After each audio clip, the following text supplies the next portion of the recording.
This is the True Crime Nation podcast with your hosts, Todd and Brian. If you're enjoying the show or have suggestions for future shows, you can email us at truecrimenation@outlook.com. And as always, let's start the show.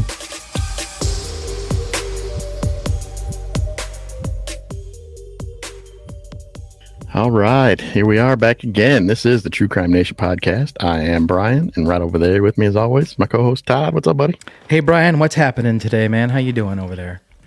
Feeling good. You? What do we got going on today? I'm doing good. I got a weird question for you. What is your thoughts on the good old American truck stop? I mean, they have interesting stuff there to buy. Interesting, right. Yeah. Do you usually have pretty good food, and at least the old days they did. Now they're fast food. Do you ever feel like they're a little bit maybe leery, a little strange? You wonder about sketchy. Some people hanging out there and doing things that they shouldn't be doing because it's kind of absolutely yep. that situation. Well, yeah. Some of them are pretty sketchy looking. You know, you have the truckers over there in their area, and you hear about the lot lizards and all that stuff going on and all that weirdness. Right. Is that still a thing? Probably. I would assume so. I don't know. Have to find out. We'll have to ask a trucker. Yeah, no kidding. But anyway, tonight's show is what we're going to talk about is the truck stop killer. Robert Ben Rhodes is his name, right? The truck stop killer. That is his name, indeed.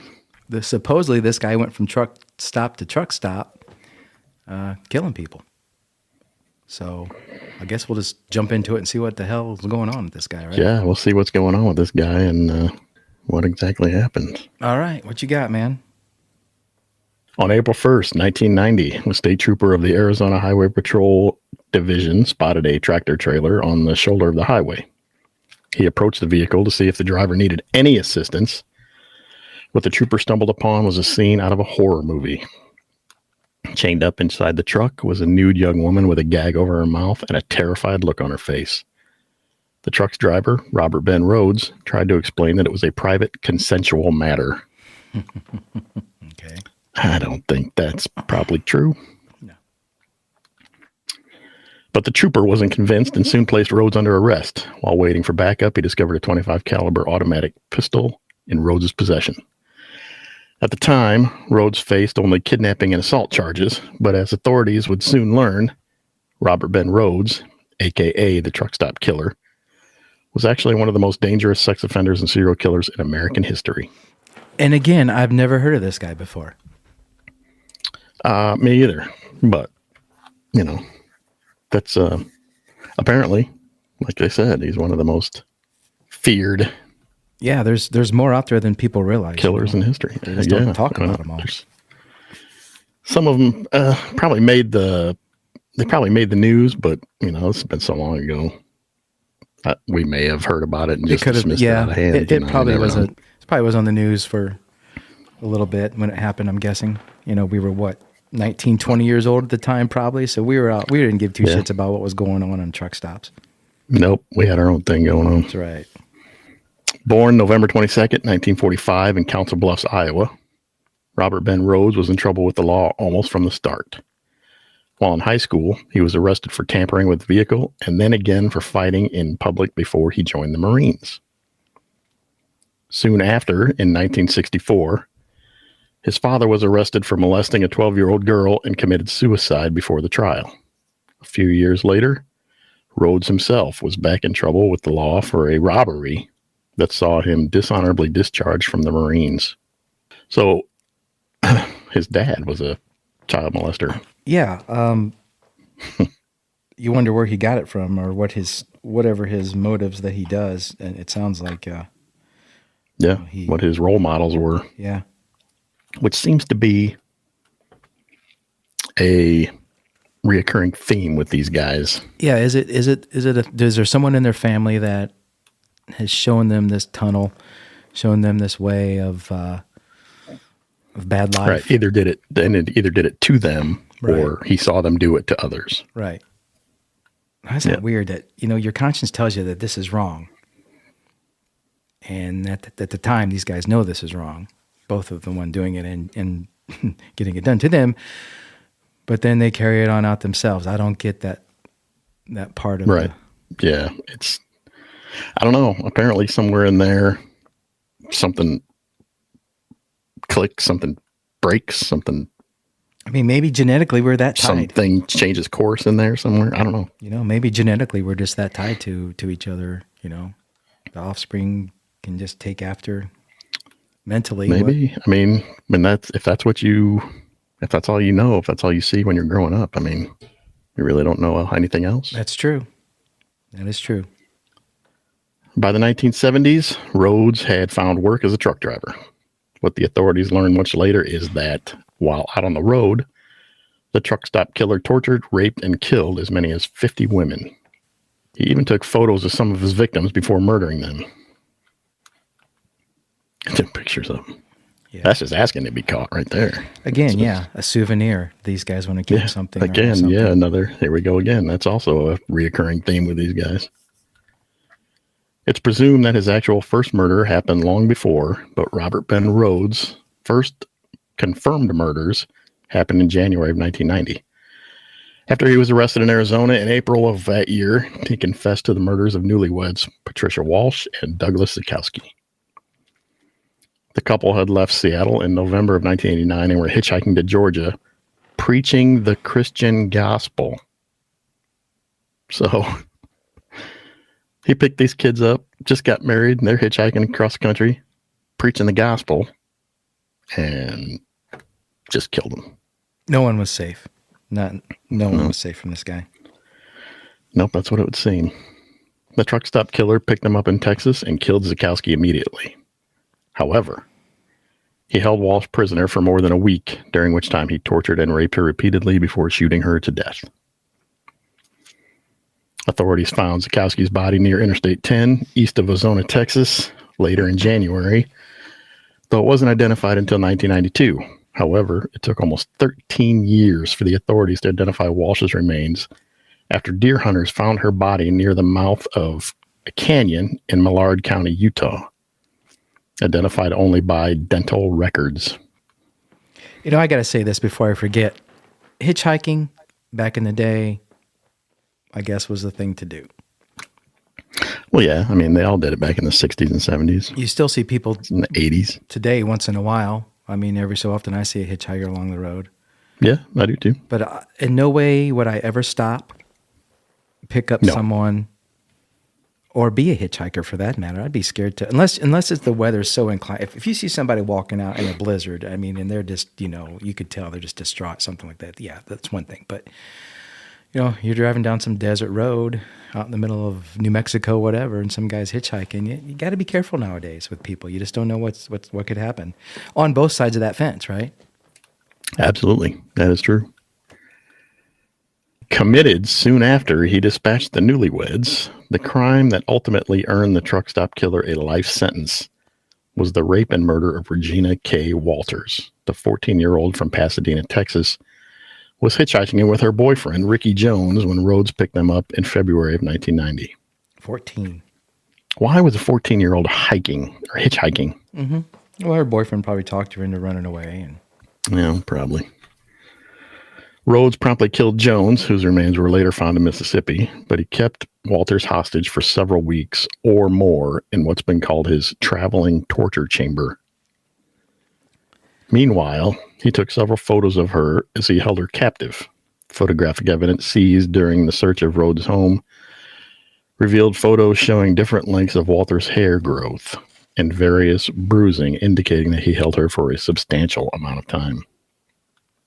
Different lengths of hair growth. That means he held her for months. Yeah, like they could tell her hair had gotten longer in the pictures. Mm-hmm. So this guy's thing was, I'm going to find hitchhikers, find a couple. I'll kill the dude, and I'll keep the female as long as I can, as long as I want to, until I find the next one, and I'm tired of her. Until I get tired of her. I'll kill her, grab me a new one. Mm-hmm. During Walter's imprisonment, Rhodes would even call her father from payphones. On one call, he told Walter's father that he cut her hair. This guy is sick. Okay, this is where it gets kind of graphic. After torturing her with fishing hooks and other assorted instruments, Rhodes took one final set of photos of Walters just before killing her with a baling wire garrote. Afterward, he threw her body in a barn off of Interstate 70 in Illinois, where it was found in September. By then, the truck stop killer had been in custody for about 5 months, but the book on his reign of terror was hardly closed. Man, this guy, he's up there. He's up there on my list of being sadistic. Yeah, one of the most sadistic ones we've talked about. I think so. This is pure evil. Yeah, it's one thing to kill somebody, but to torture him for months on end and rape them for months on end, that's just... Yep. Man. Once behind bars, Robert Ben Rhodes confessed to even more killings. Robert Ben Rhodes was convicted for the Walters murder in 1994 and sentenced to life behind bars in Illinois. But authorities couldn't get him for anything else for a long time. After he began serving his sentence, however, he started confessing to other murders committed during the long life on the road. For one, he only faced consequences for the murders of Walsh and Zukowski in 2012, more than 20 years after the crimes were committed. After a years-long pretrial period, the truck stop killer pleaded guilty to both murders and received another life sentence as part of a deal with prosecutors to avoid the death penalty. See, that shouldn't even be a thing. No, we talked about that before. Yeah, that shouldn't even be a thing. That deal shouldn't even be on the table. Nope. And any prosecutor who brings it up should be disbarred. Yep. According to District Attorney Steve Smith, I've been a prosecutor since 1979, and it was one of the rare occasions when I was in the court where the defendant walked in and you felt the evil. The hairs on my arm stand up right now talking about it. Yeah, I believe that. I believe that. Because somebody who can do that to another human being, oh, yeah. They can do anything. They're not even lucid. They're not even, I don't know if lucid's the right term. That's what I'm saying. We shouldn't waste our time with these people. Yeah, it shouldn't even be a discussion. They're demons. Load them up with sodium pentothal, get all the fucking truth out of them, all the murders, and then there you go. I didn't think about that. Or you just torture them until they tell you everything. Guys like this aren't gonna crack for torture. There's no way. Still be fun. No way. Be fun watching it happen to them. Yeah, for us it would be. It just scares me to know that there are people like this out there. You know, that my family, my friends are traveling. They stop at roads. They stop at truck stops, you know, or gas stops, whatever you want to call them nowadays. And there's people like this out there looking for victims, you know? Yeah. Yeah, there's people out there actually hunting, basically. Yeah.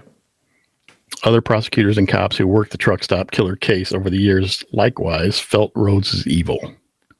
Though such allegations have never been confirmed, the authorities widely suspect that Rhodes actually killed dozens of women.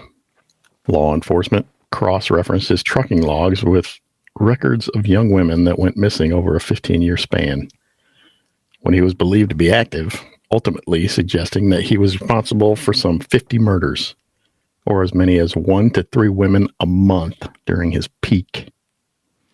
So this guy kept true logs. Yeah. And pictures. It was a photo album, basically. Well, I'm saying his regular trucking schedule logs. He didn't try to lie about them. So he basically put himself at the, at every scene where he was at. Yeah. Mm-hmm. I mean, he put himself right there in the middle of, hey, this is me. Yeah, right. I mean, he could have been like a real truck driver and lied, tried to fudge his logs all the time, but he didn't. Yeah. Man, 1 to 3 women a month. How do you get anything done? Was he working or was he just driving around the country killing people? I don't know. Maybe on his way back from taking load somewhere, he was empty. But maybe. I don't know. Did he keep him inside this truck the whole time? Did he live out of this truck? I don't understand. Well, we're about to find out. All right. His truck was certainly equipped for the job. Authorities found a dungeon-like compartment between the seats, as well as handcuffs on the ceiling, so that victims could be chained and tortured. They likewise found so-called murder kit containing chains, cords, whips, and leashes, as well as dildos and clips, pins, and fish hooks that he used on the genitals of his victims. Oh, Jesus. So there you go. It was in his truck. So this guy would stop at truck stops and have a woman tied up in his truck. Right. Can you imagine the smell in that truck? Yeah. He must have had them gagged and their mouth taped. Oh, yeah, no doubt. When he came to stop. Well, it was like at the beginning, that girl she was gagged. I'm really surprised this guy got away with this for so long, doing what he was doing in a semi. Again, man, it was back in the 80s. Sooner or later, he had to have been like, he didn't park by all the other semis, I bet you. He probably parked way off by himself. And you see something like that, it kind of makes you wonder, what's going on with that dude. Yeah. Yep. But without confessions or hard evidence, we may never know many people the truck stop killer murdered during his bloody reign all those years ago. So yeah, I mean, all they have is his confessions. But I'm sure he hasn't said, well, I dropped a body here, I dropped a body here, I dropped a body here. Yeah, I don't know what is in the minds of these guys when they want to reveal some, but not all. But there is one happy ending. Oh, okay. Lucky ending. He got caught? The woman who got away from the truck stop killer. Okay. While authorities suspect that there are dozens of unsolved murders hiding within Robert Ben Jones's tale, one recently surfaced story from his past had something of a happy ending. In 2015, several law enforcement agencies shared a photo of a young woman taken by Rhodes inside his truck in 1985 on Facebook. It was on the same roll as the shots of Regina K. Walters. The authorities figured the woman was another victim of the truck stop killer and were looking to identify her.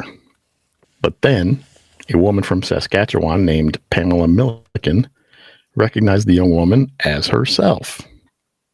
Milliken said that she was hitchhiking to go find her brother in Winnipeg when she ended up in Rhodes' truck. When he snapped the photo of her just after she got in, she asked why, and he told her that he kept photos of his passengers so that he could show them to the cops in case anyone ever robbed him and fled. Mm-hmm. So, I mean, he had his routine down. Yeah, I mean, he knew what to say. He knew how to do it. Yeah. Made them think that he was on the defensive. Yep. By doing that. Mm-hmm. Yep. He told me he was going to Florida and he wanted me to come with him. Milliken said at one point he pointed to a sign on his dashboard that said, "Cash, grass, or ass. No one rides for free." Yeah.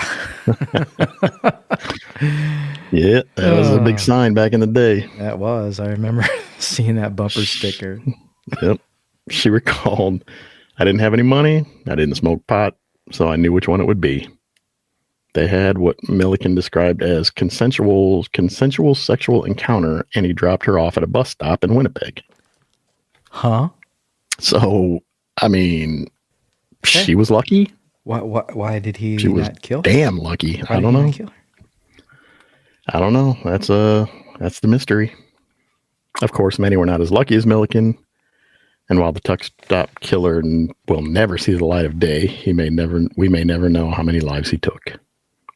Robert Ben Rhodes, now 74, is currently serving his 2 life sentences without the possibility of parole at the Menard Correctional Center in Chester, Illinois.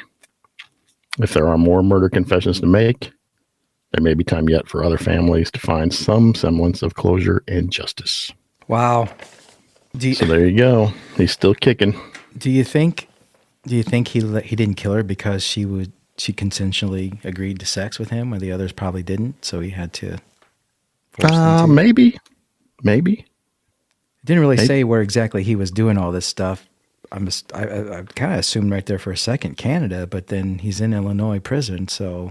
Well, yeah, and he picked those ones up in Texas, and he's all over the place. So he's all over. Yeah. You got to figure if you're just out by yourself traveling on the highways and stopping at truck stops and something like that, it's just kind of weird, what people do and what people think and try to get away with out there nowadays. I mean, robbing someone is the least of getting robbed is one of the least of your worries now. infection or killed or worse is that. So a lot worse. Man, that's I don't know about these guys, man. yeah, I mean, I gotta admit, like if my wife were traveling and she was stopping at roadside stops, I would not want her to be alone. Period. I mean, that's where you feel like people can a roadside stop, a truck stop. More goes on there. You know those rest areas that are just in the middle of like nowhere, right? You're driving down the highway, yeah. So I don't stop there. Don't have any gas or food, right? Yeah, right. Just got the bathrooms. Yeah, in a wooded area. Yeah, I'll come out and say it. I would thanks. not go to those. I would not suggest stopping at those unless it was an emergency and you had some people with you. Had a lot of people with you. Don't go lingering around the truck stops and whatnot. No, get your gas, get your food, and get out. Right. Don't hitchhike. No, right? Don't hitchhike. I mean, figure something out. I mean, nowadays in a world of cell phones and being so connected to everything, it's hitchhiking is, unless you're hiding from something or someone. Right. Yeah, there's no need to hitchhike. 9 times out of 10, you got a hitchhiker out there, they've got something going on that you don't want to have a part of. Right.